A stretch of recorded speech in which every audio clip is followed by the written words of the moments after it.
Yes, and hello and welcome to episode 2 of CHAP Cast. Okay, let's see where we should kick this one off. Let's start with this one. This is a track called Fever for the Music. I wrote this tune in my bedroom, and this version of it is being played with the Fever Dogs. Alright, let's have it.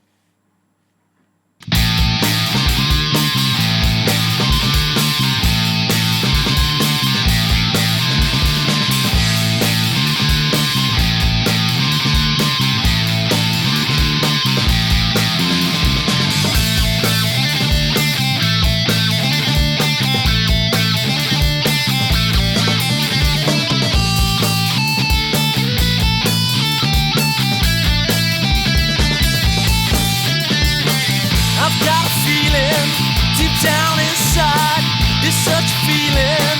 I've got to cry. Fever, yeah, fever. It wakes my morning, it ends my day. It keeps me flowing in God's way. Yeah, fever, yeah, fever. It's such a feeling. Deep down inside, it's such a feeling. I feel alive. This music fever, it's got me now. All I can do is just scream and shout, fever.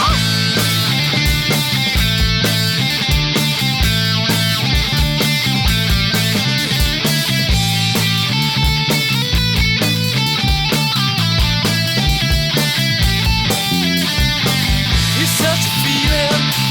Down inside, it rocks my will. It stomps your night. It's fever, yeah, fever. It's such a feeling.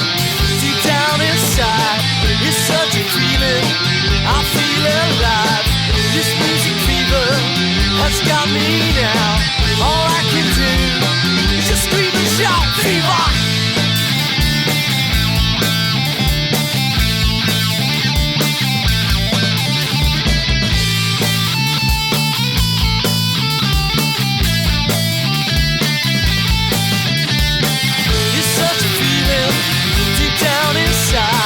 It's such a feeling, I feel alive.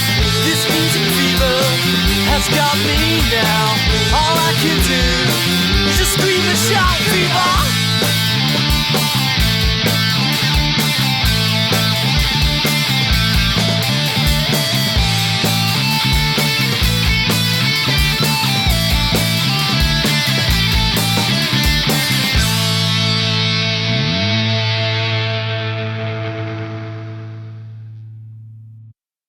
And that was Fever for the Music, played with the Fever Dogs. Top track that I wrote in my bedroom on my own. And it got played in a few of the bands I've been in, and you never know, it might show its face again in the future. Wicked track. Yeah, okay, so I spoke about the voice having two main phases, but there was a lot of commotion in between the two phases. And I can remember, like, once the School Pal phase had sort of phased out, and then there was some of them still in the band, and a few new faces, Jason Logan, who was just another fella out of Kentish Town. And then you had Jamie Nicholas was still there, May Benson, me. I think maybe Simon Noosa was in the band by then. Not sure. And then before we hit the great part of the voice that was like me, Phil, James, Spiros, Matty, that was the great bit. Yeah. But I remember that my old man paid for us to have a studio session and yes, so we went to a studio called Bonafide Studios down on Curtin Road, down in the ran near the city and that. So anyway, we went down the first day and that, all things were going well. Managed to record the drums to 4 songs, and yeah, everything was going sweet. And then the next day, everyone just blew me out. Like, not Matty was there, but his part was done, you know what I mean? But everyone blew me right out of the water, and yeah, it was pretty out of order, I mean. But it sort of triggered things that happen to make the voice amazing anyway. But yeah, so basically up the old creek without a paddle, whatever you want to call it. But it was just amazing, really, because anyway, so me and Matty went down in the morning and found out that none of the others were coming because they had better things to do, whatever. But luckily enough, I was working for a company called Powerprint, driving a moped for them, delivering stuff. And there was another guy there that drove a bike for him, and his name was Mark D. And it turned out that he was just like some amazing guitarist. Yeah, so we got him down there, basically.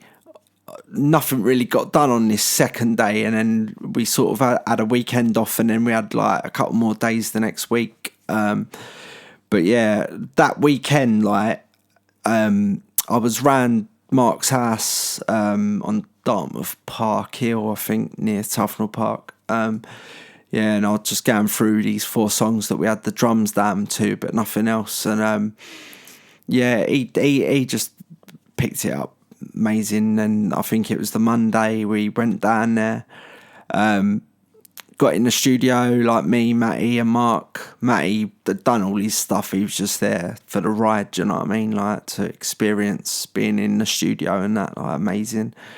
Yeah, and Mark, literally, he played bass, rhythm guitar and lead guitar on all 4 tracks, yeah.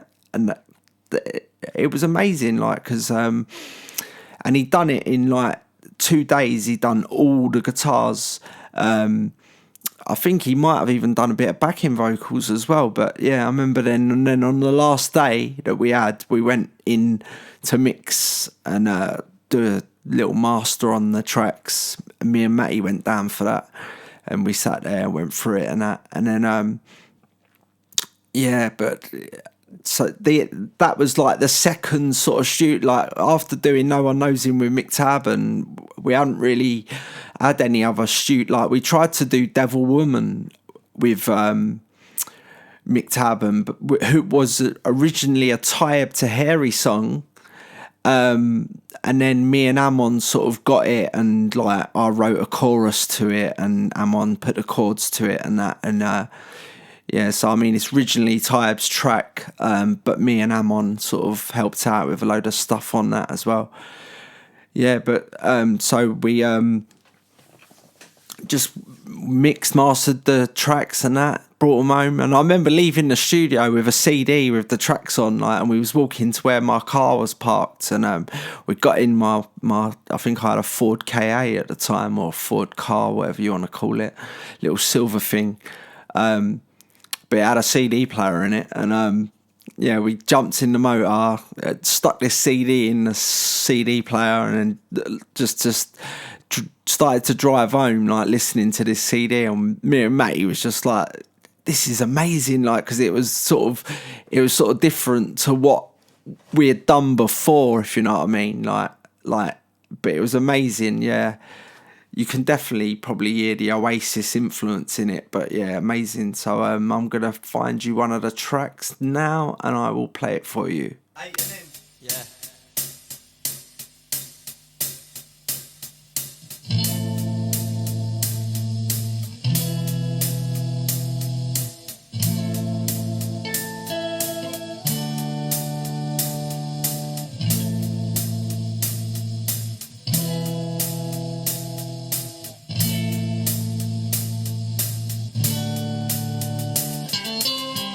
It's the day I saw something strange.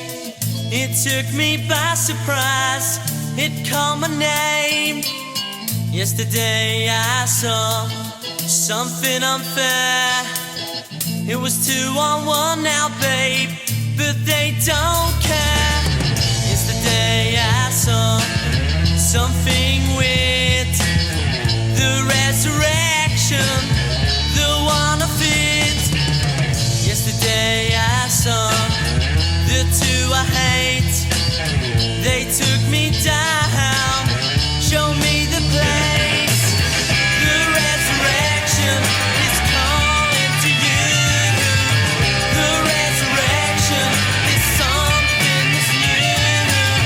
The resurrection is all that I am.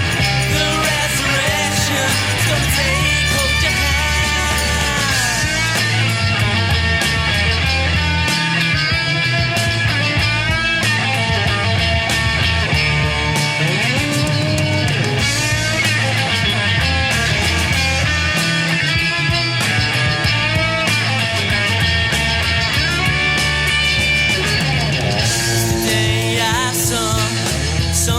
strange.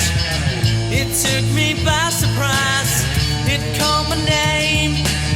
Yesterday I saw something weird. The resurrection, the one of it.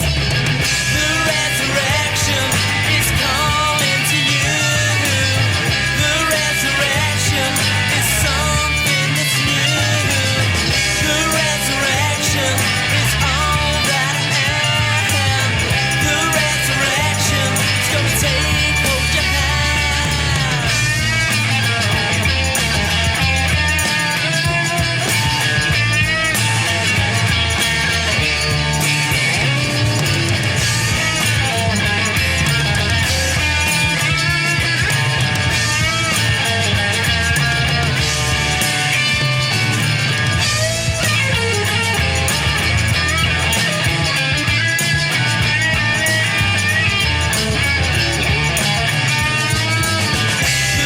resurrection is calling to you.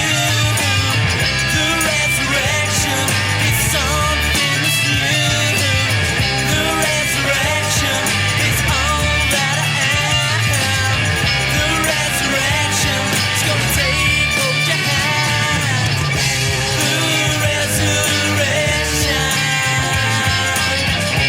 The resurrection.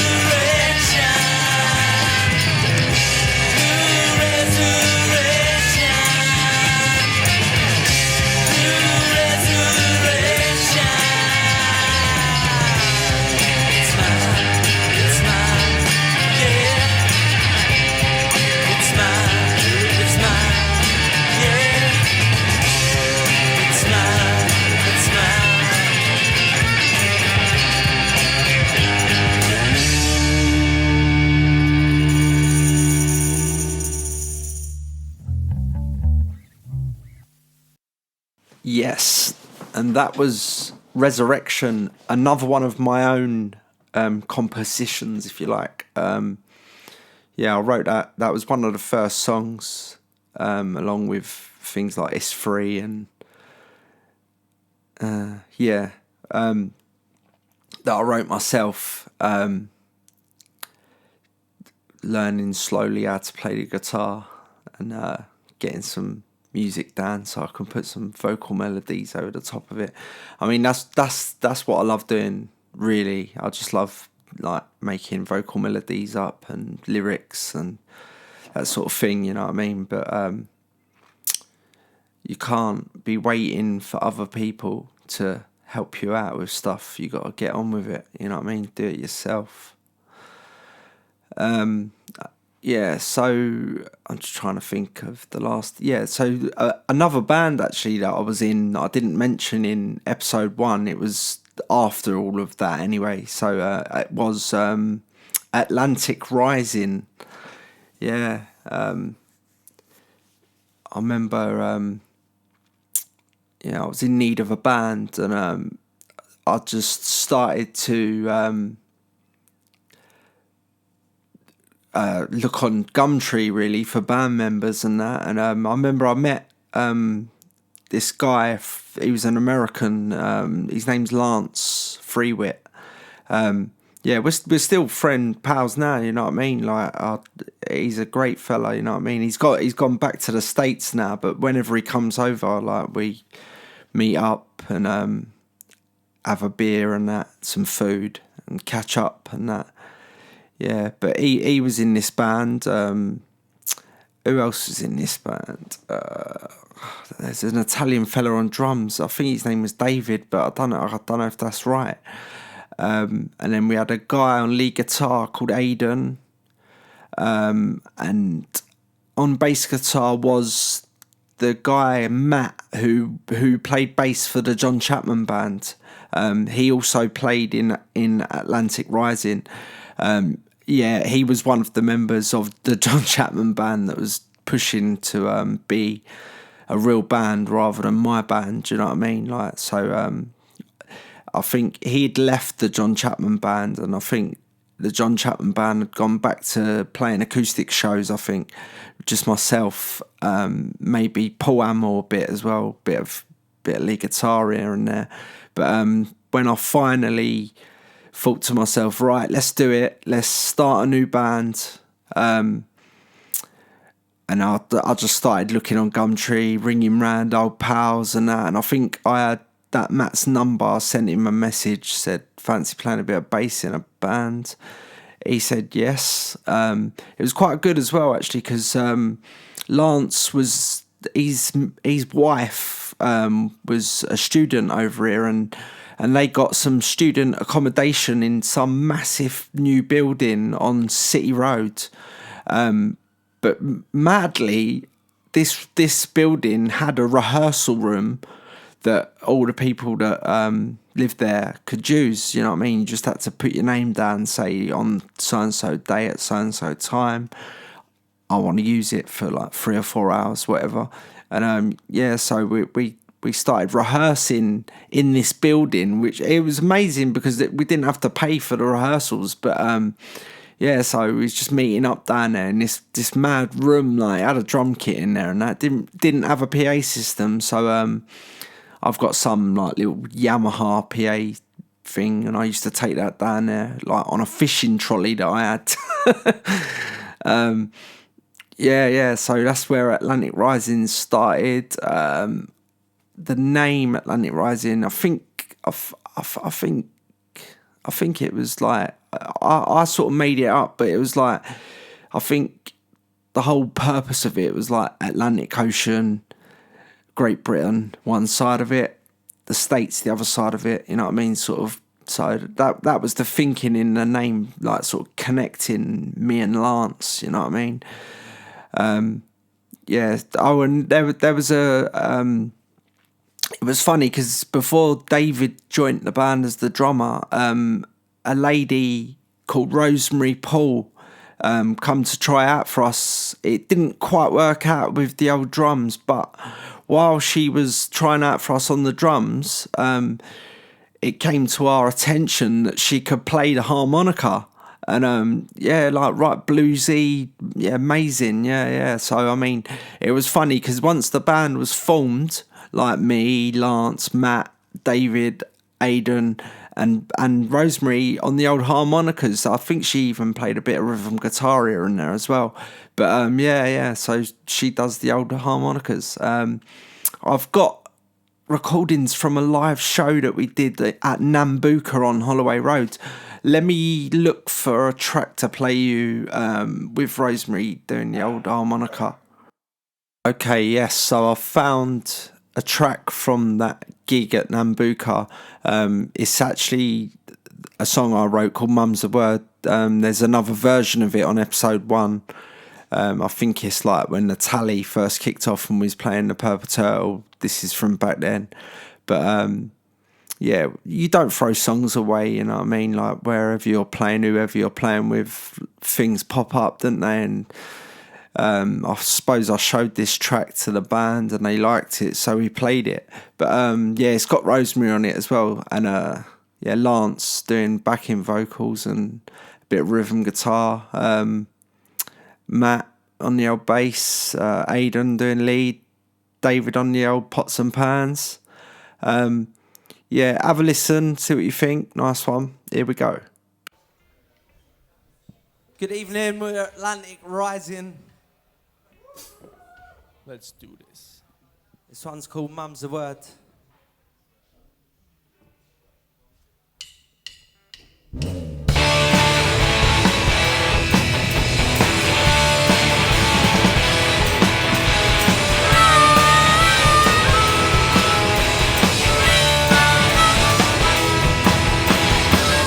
Nobody knows all the things you told me and my confidence, baby. Me and my confidence.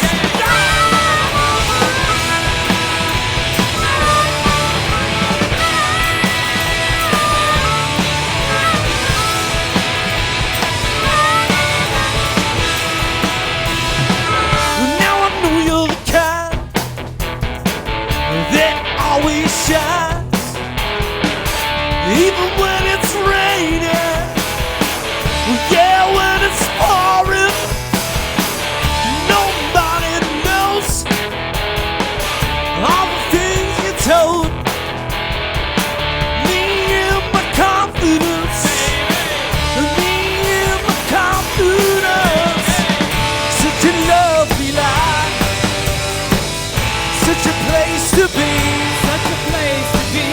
But they're all blind, if they can't see. Here we go!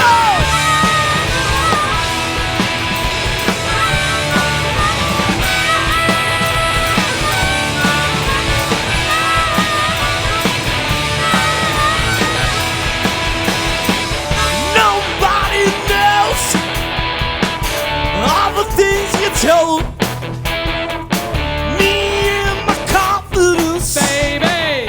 Me and my confidence. Go!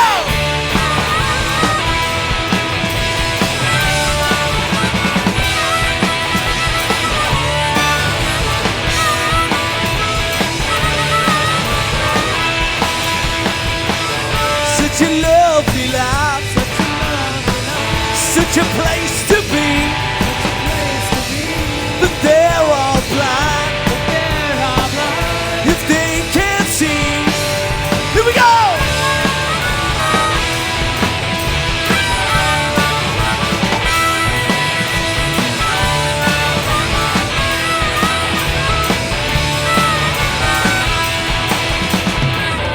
Ooh, Mom's the word. I keep your secrets, girl. Yeah, Mom's the word. I keep your secrets, girl. I'll tell you, Mom's the word. I keep your secrets, girl. Yeah, Mom's the word. I keep your secrets, girl. I keep your secrets, gal. Ooh, Mom's the word. I keep your secrets, gal. Ooh, Mom's the word. I keep your secrets, gal. Ooh, Mom's the word. Your secrets, gal.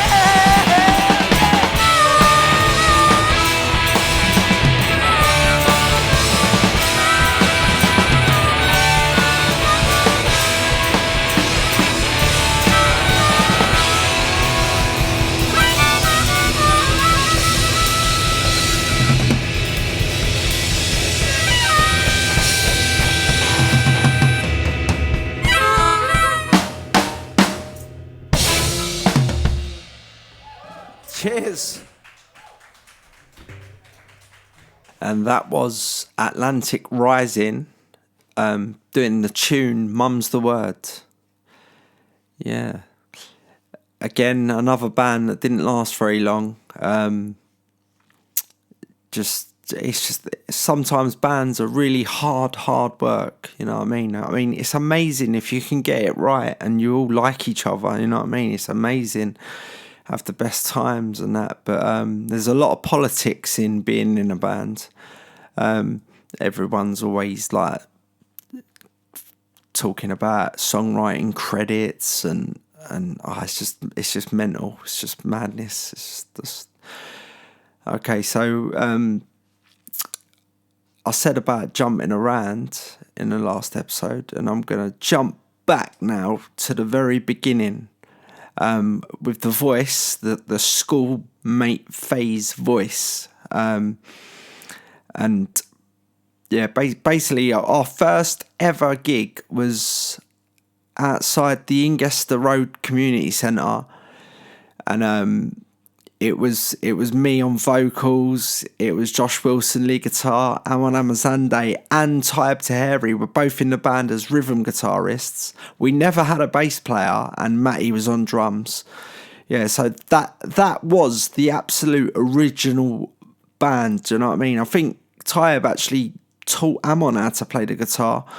But yeah, that was day one, first ever gig after rehearsing down Dada's studio. You can hear my Jack Russell tap dancing off of the room, wooden floor and that. Yeah, that was it. I can remember I had a blue shirt on and I had my hair like Liam. Well, never as good as Liam in 1,000 years, you know what I mean? That fella's got good hair. I'm just a bit of a boy, you know what I mean? Like, I just can't sort the old hair out, so yeah, chop it off. Yeah, but that gig was outside the Ingestry Road Community Centre, and we played, I don't know, 10 songs, and I think like there was 4 of our own songs with 6 covers, probably 2 or 3 Oasis tracks, a couple of Who tracks. I don't know, I can't even remember, to tell you the absolute truth. But yeah, that was the start of it all. And anyway, after that gig, it was time to start playing gigs, and we had some friends that were a little bit older than us, and they was a bit further forward in doing the old music, and they had a couple of shows sorted out, 2 weeks running on a Friday night, I think it was, in Kentish Town at a venue called The Verge. That venue was originally a pub called The Castle, and then it was about 10 different venue names, and now it's flats. Yeah, not a lot of places to play music in Kentish Town anymore. The Bull and Gate's gone, The Verge has gone, The Falcon's gone, but you still got the Forum. You just need to be able to fill 2,500 capacity venue. Yeah, so anyway, our second gig was at The Verge in Kentish Town, and at that gig, I think it was me, vocals, Josh, lead guitar, Amon rhythm guitar, Matty on the drums. We actually borrowed our bass player for that gig. We borrowed a fella called Kevin One, who was the bass player of some other school pals of ours. They had a band called Equilibrium, Alex and Marcus. Yeah, and so we borrowed Kevin off them. He learned, like, I don't know how many tracks we played, 10 or whatever. Yeah, so we borrowed him. He learnt the tracks, and I think Dave Grunberg was there as well on the old second acoustic rhythm. Yeah, that was a good night. We actually packed it out, but I mean, when you're at school, it's easy to pack venues out. You know what I mean? Like you're in school and you say, yeah, gig this Friday night. Like everybody's on it. You know what I mean? Your whole year is there basically. Like, and especially because back then, you know what I mean, pubs just used to serve you regardless of you being 15 years old and at William Ellis School. You know what I mean? They just used to used to feed you alcohol. Yeah, let me find you a track from that night. That was a top gig.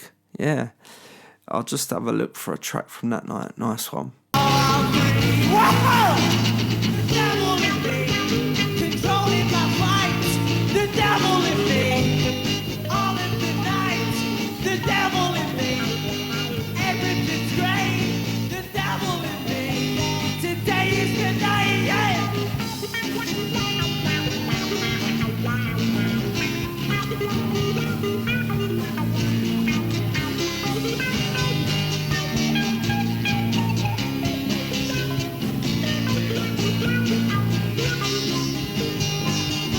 The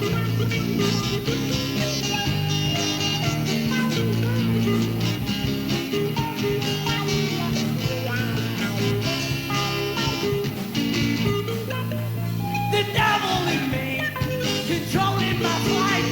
The devil in me, all in the night. The devil in me, everything's great. The devil in me, today is the day. Yeah, all of this confidence on me, and none of it's mine. Can't you see? I'm drifting away from reality. So now I'm free. Deep down, I need to see who the hell's the devil inside of me. With my head in the clouds and my feet on the floor. So now I'm free. The devil in me, controlling my mind.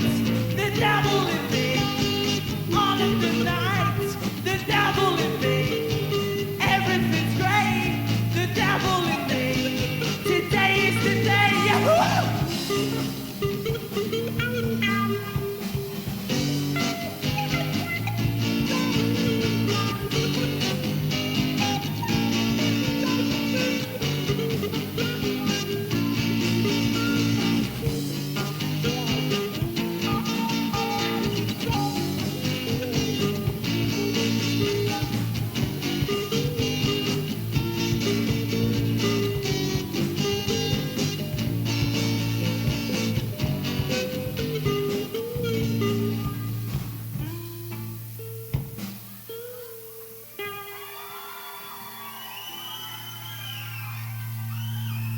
Definitely me, yeah. And that was The Voice. The Voice's second ever gig with the track Devil in Me, who, like I said before, was originally written by Taib Taheri, and then me and Amon took the track and made it what it needed to be played live. Yeah, you can hear that we're obviously very young in that and not very experienced and all over the place, really, to tell you the truth. Yeah, like yeah, it is a bit of a bad performance, but I wanted to share it with you because it's like that is something from the past. That's a gem from the past. The Verge. Oh God, that must have been in the late 90s. Yeah, oh well. Okay, so let's see what we're going to do next. Around a year ago, obviously, Chapman's on the search for a band again. And I can't remember how, probably through Gumtree, because I sort of use that when I'm searching.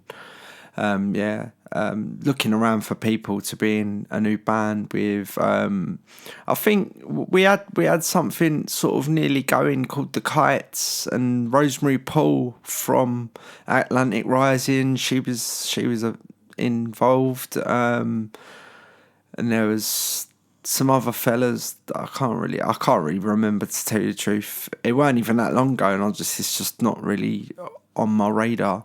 But there was a fella that came to play bass for us, and his name was Michaeli.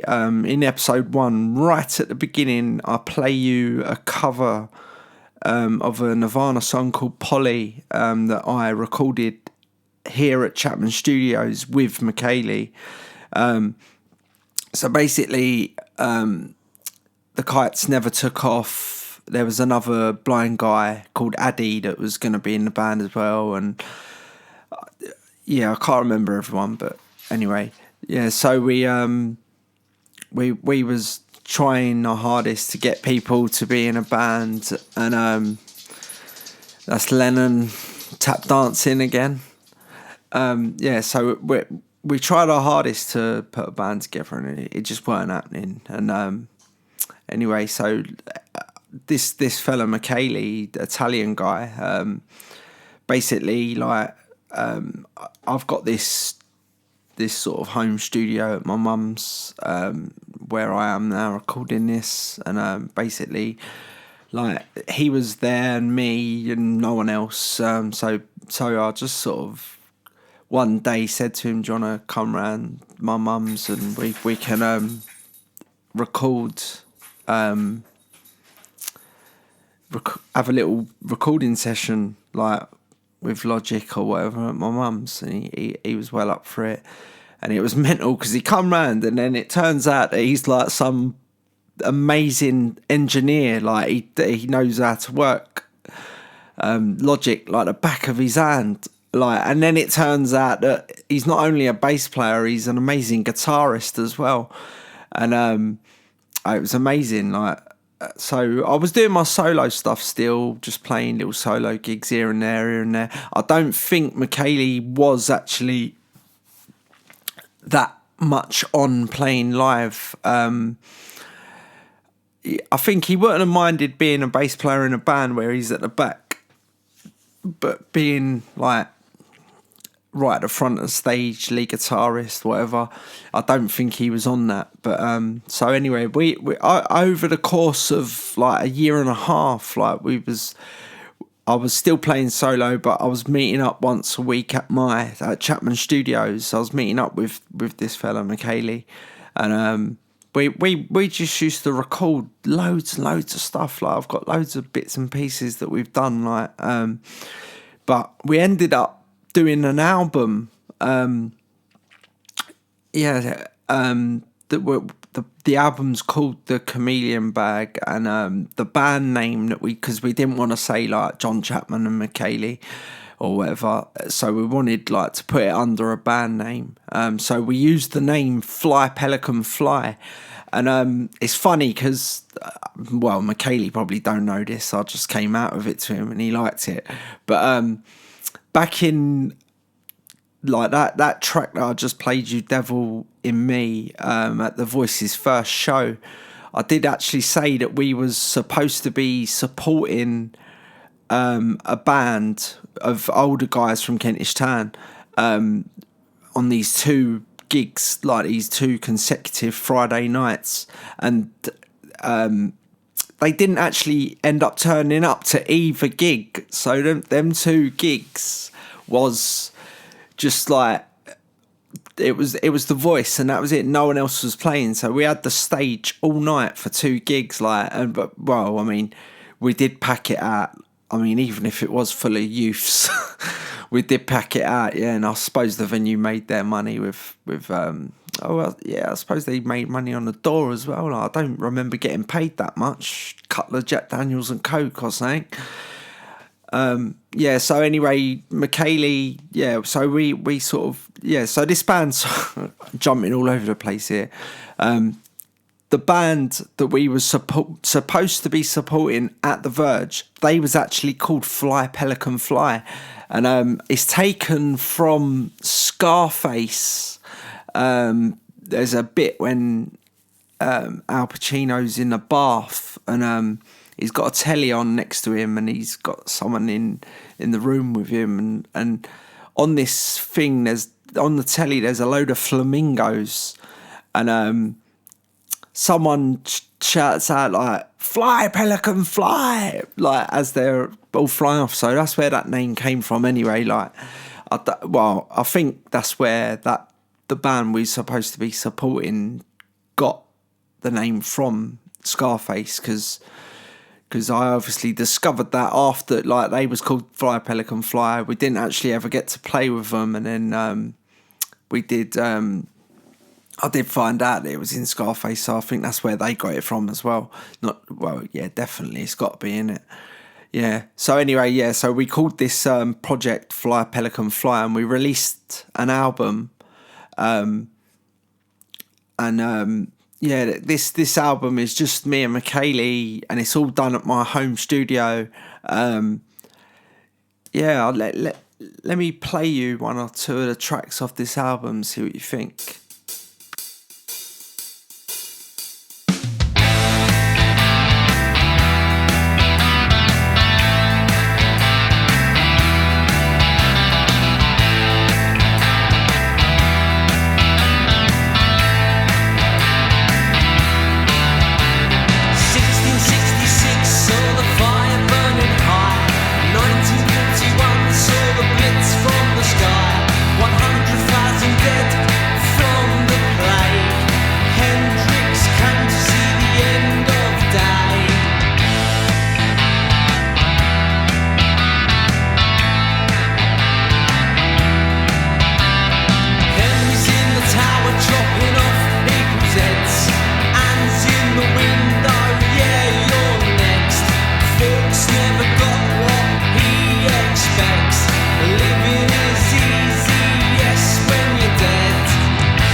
me tonight. Within you, I'll be alright.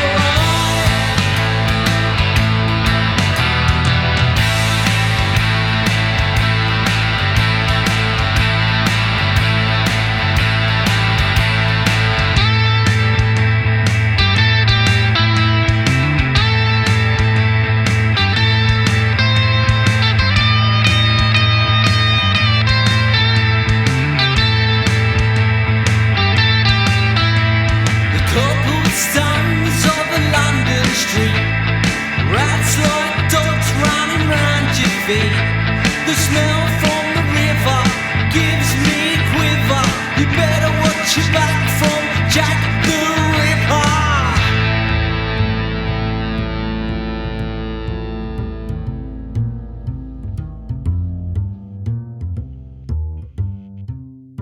Yes, and that was a track called 1666.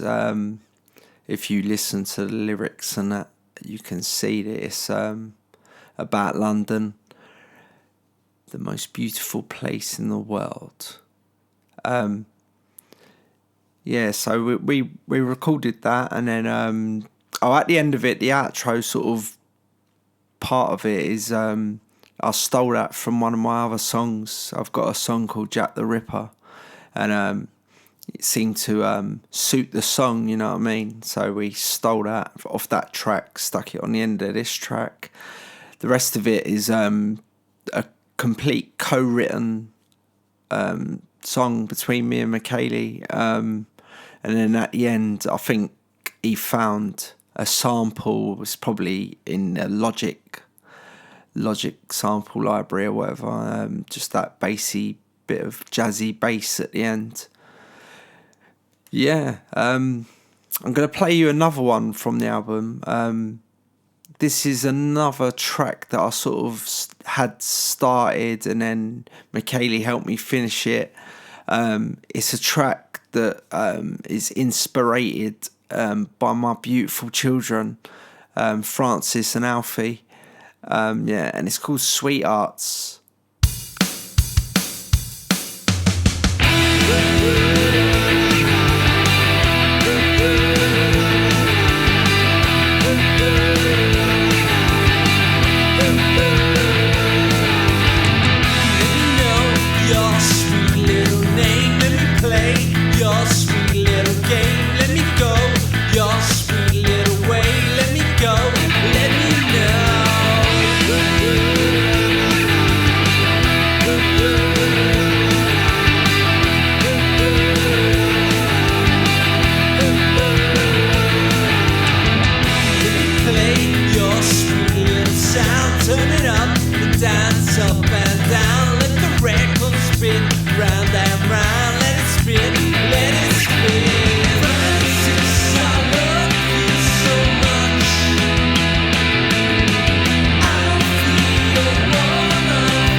Yes, and that was Sweethearts, and that was written for my beautiful kids, Francis and Alfie. Yeah, it's an amazing album. 14 tracks. It's got a few of my old tunes. It's got quite a few co-written stuff from me and Michaeli. Yeah, it's a pretty good album actually. Yeah, I'm thinking of re-releasing it at some point as a John Chapman album because I don't feel that enough people have seen it under the name Fly Pelican Fly. But actually, I'll play you one more track off of it. This song is a song called Moonshine. It's got Michaeli's at the time girlfriend doing backing vocals. Well, not really just backing vocals. She's doing sort of like a lead vocal as well as me. Yeah. This is Moonshine.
Accesa durante il giorno e la notte. Mostrami i soldi Rame e sotto soldi il chiaro di luna.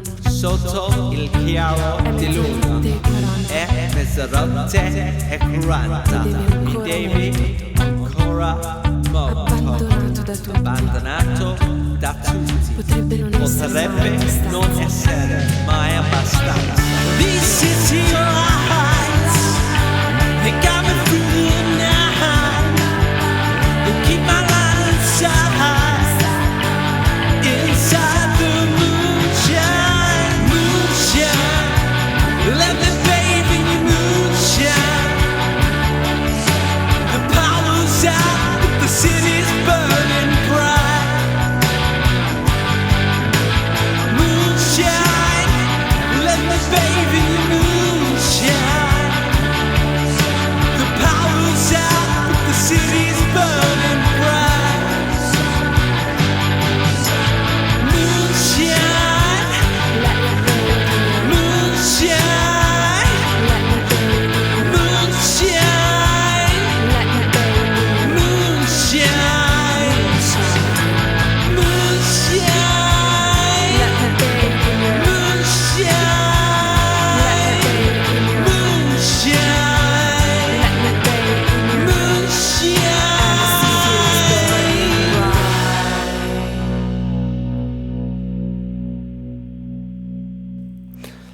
Yes, that was Moonshine, recorded for the album I did with Michaeli at Chapman Studios. Yeah, all sorts in there. There's even in the bridge I'm talking Italian. I don't know how to talk Italian. Michaeli showed me, if you like. Well, he showed me how to say them words that I've actually forgotten.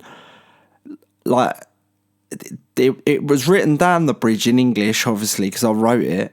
And then Michaeli translated it, and we recorded it with the translation and the help from Michaeli's girlfriend.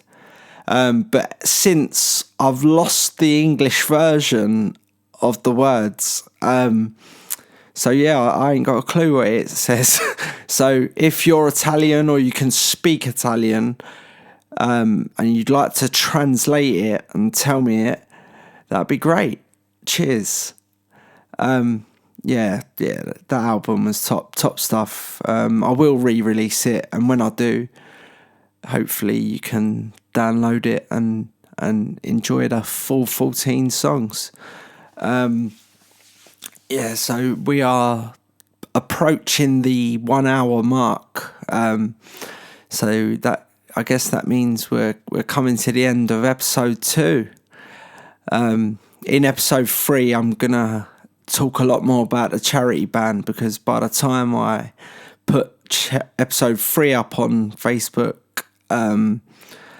who knows what would have happened by then with the charity band. Hopefully it's still going well, and yeah, well, bunch of beautiful people, you know what I mean? Like two of the greatest musicians I've ever played with in Phil Kerrigan and Sam Talent, and then the new additions, the 3 girls that I met through doing this charity band, and they're all really nice girls. Hopefully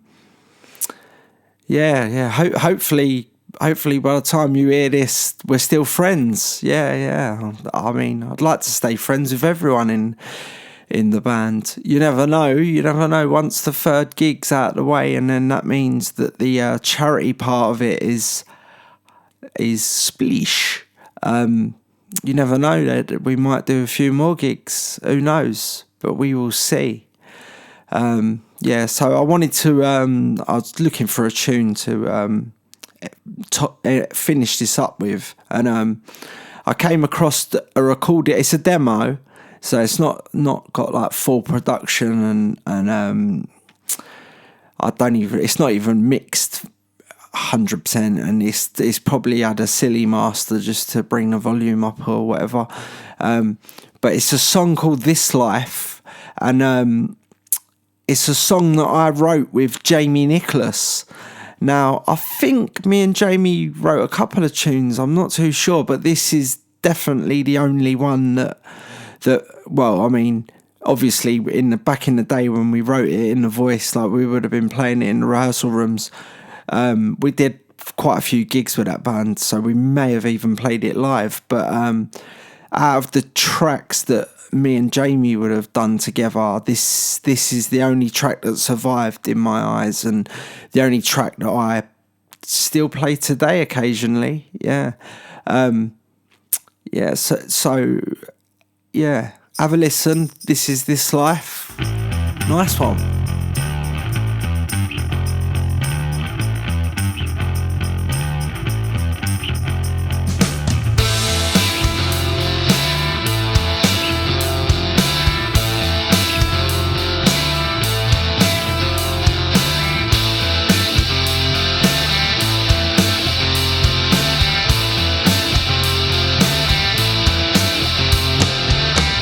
Can't take this no more.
It's like a pack train stuck in your mind.